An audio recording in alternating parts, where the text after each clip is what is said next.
Thomas Alva Edison அவர்கள் western union நிறுவனத்திற்கு ஒரு இயந்திரம் வடிவமைத்து கொடுத்தார். அதற்கு என்ன விலை நிர்ணயம் செய்யலாம் என்பது சற்று குழப்பமாக இருந்தது. எடிசனும் அவரது மனைவியும் இது பற்றி விவாதித்தார்கள். எடிசன் மனைவி $20,000 கேளுங்கள் என்றார். எடிசனோ இந்த தொகை பெரிய தொகையாக இருந்ததால் யாரும் வாங்காமல் போனால் என்ன செய்வது என்று சிந்தித்து கொண்டே இருந்தார்.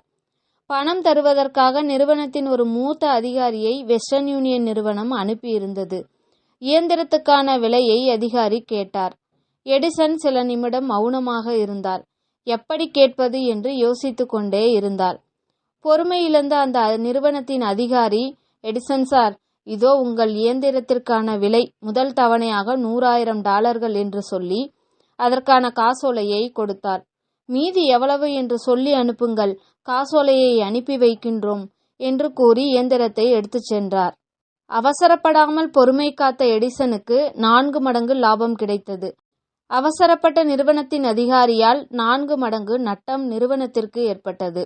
அவசரம் நமக்கு சிப்பிகளை தரலாம், ஆனால் பொறுமையே முத்துக்களை தர முடியும். ஒருவனுடைய திறமைகளை வெற்றிகளாக உருமாற்றி தருவது அவரின் பொறுமையே. பொறுமை அனுபவத்தின் வெளிப்பாடு. அதுவே வாழ்வின் அலைகளை எதிர்கொள்ளும் துடுப்பாய் பயன் தரும். வீடியோ பிடிச்சிருந்துன்னா லைக் பண்ணுங்க, ஷேர் பண்ணுங்க, சப்ஸ்கிரைப் பண்ணுங்க. தேங்க்யூ.